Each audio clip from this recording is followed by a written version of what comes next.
अनुपमा के आज के एपिसोड में हम देखेंगे अनुपमा और विनाश का गठबंधन खुल जाता है। ये देखकर डॉली कहती है कि ऐसे कैसे खुल सकता है, मैंने तो बहुत टाइट बांधा था। बा ये देखकर गुस्से में आ जाती है। काव्या ये सब कुछ देखकर बहुत खुश होती है। अनुपमा रोने लगती है। इतने बाबूजी कहती है कि इसमें रोने की क्या बात है, ये अपशगुन नहीं है। भगवान मेरी बेटी अनुपमा को पैगाम दे रहे हैं कि उसने 25 साल तक विनाश की बहुत खिदमत की। अब वक्त आ गया कि वो अपनी ज़िंदगी में अपनी पहचान बनाए, अपनी ज़िंदगी अपने फैमिली के साथ साथ अपने लिए भी जिए। ये सारी बातें सुनकर सब घर वाले बहुत खुश होते हैं। इतने में अनुपमा विनाश का हाथ पकड़ लेती है और कहती है कि गठबंधन तो खुल सकता है लेकिन ये हाथ जुदा नहीं हो सकते।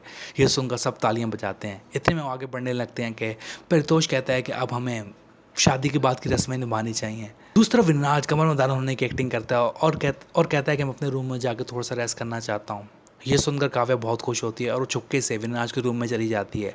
दूसरा बा विनाश से कहती है कि तुम अपनी शादी की रस्में छोड़कर कैसे जा सकते हो, लेकिन विनाश अभी भी कमर में दर्द होने की एक्टिंग करता है। इतने में बाव से कहती है कि ठीक है तुम चले जाओ। अनुपमा विनाश के पीछे जाने लगती है, जिस पर बाघ कहती है कि पूजा कौन करेगा। अनुपमा बाघ के साथ चली जाती है। अभी भी उसे विनाश की कमर की दर्द की टेंशन हो रही होती है। इतने में विनाश अपने रूम में पहुंचता है तो देखता है कि काव्या पहले से उसके बेड पर बैठी होती है। उसके हाथ में मंगलसूत्र होता है। ये देखकर विनाश शॉक हो जाता है। वो जल्दी से अपने रूम का दरवाजा बंद कर देता है और काव्या से कहता है कि अब तुम चली जाओ, हम कल इस बारे में बात करेंगे। कोई यहाँ आ गया तो सब खत्म हो जाएगा, लेकिन काव्या उसकी बात नहीं मानती।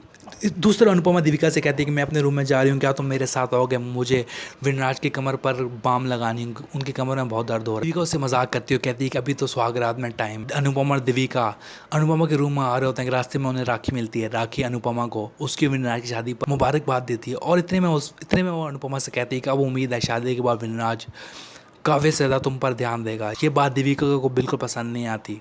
राखी के जाने के बाद अनु कहती है कि ऐसी कोई बात नहीं है, राखी बहन ऐसी बातें करती रहती हैं। जिस पर दीपिका कहती है कि राखी कुछ भी बात करे लेकिन तुम्हारे पति का नाम किसी और औरत के साथ ना जोड़े।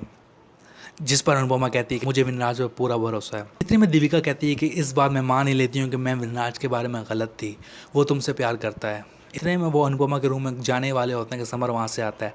समर अनुपमा से कहता है कि आपने सबके साथ तस्वीरें खिंचवाई लेकिन मेरे साथ एक भी नहीं। इतने में दीपिका तस्वीर खींचती है। दूसरा काव्या विनाश पर गुस्सा करती है और कहती है तुमने मुझे धोखा दिया। पिछले 8 साल से मैं दूसरी औरत बनकर रह रही हूँ।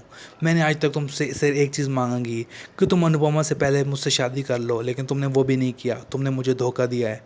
मुझे तुमने सब लोगों के सामने बेइज्जत किया है। सब लोग मुझ पर वहाँ हंस रहे थे लेकिन फिर भी मैं वहाँ खड़ी रही क्योंकि मुझे उम्मीद थी कि तुम आओगे, लेकिन तुम नहीं आए। तुमने मुझे अकेला छोड़ दिया।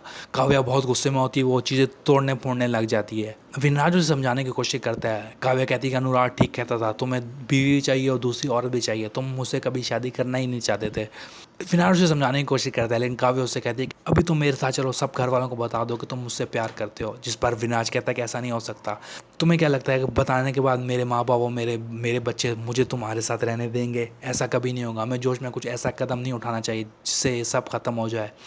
विनाश की बातें सुनते सुनते काव्या कमरे की कुंडी खोल देती है। विनाश कहता है कि मैं अनुपमा को डिवोर्स देकर तुमसे शादी कर लूंगा, तुम थोड़ा सा इंतजार कर लो। इतने में काव्या विनाश की बात मान लेती है और उसका गुस्सा भी कम हो जाता है। इतने में विनाश काव्या को अपनी तरफ बुलाता है। दूसरा अनुपमा और दीपिका अनुपमा के रूम में आ रहे होते हैं कि रास्ते में दीपिका को कुछ काम आ जाता है। दीपिका किचन में चली जाती है। अनुपमा अकेले अपने रूम में आती है और दरवाज़ा खोलती है, देखती है कि विनराज और काव्य एक दूसरे से गले मिल रहे होते हैं। विनराज काव्य से आई लव यू कहता है। ये देख कर अनुपमा शॉक हो जाती है। इतने में विनराज काव्य को बेड पर लेटाता है। ये सब कुछ अनुपमा बर्दाश्त नहीं कर पाती और वो बेहोश हो जाती है। विनराज अनुपमा के गिरने की आवाज़ सुनकर अनुपमा की तरफ देखता है और देखता है कि अनुपमा बेहोश पड़ी होती है। वो भागकर अनुपमा की तरफ जाता है। काव्या भी वहीं जाती है लेकिन विनराज काव्या से कहता है कि प्लीज़ तुम यहाँ से ले जाओ, मैं अपनी बीवी को संभाल लूंगा। इतने में काव्या भागती हुई जाती है। रास्ते में दीपिका से मिलती है। दीपिका काव्य को टेंशन में देख के सोचती है लगता है काव्या ने भूत देख लिया। अनुपमा के अपकमिंग एपिसोड में देखेंगे काव्या टेंशन में होती है। रास्ते में वो राखी से मिलती है। इतने में राखी देखती है कि काव्य के कंधे पर सुहागरात वाले बेड का फूल होता है। ये देखकर राखी बहुत खुश होती है। वो कहती है कि उसकी विश पूरी हो गई, अब यहाँ पर इंटरटेनमेंट होने वाली है। काव्या भाग के अपने घर में चली जाती है। राखी सब घर वालों को आवाज़ देती है। इतने में समर भागता हुआ आता है और देखता है कि उसकी माँ बेहोश पड़ी होती है। ये देखकर वो रोने लग जाता है। अगर आपको ये वीडियो पसंद आई तो लाइक ज़रूर करें।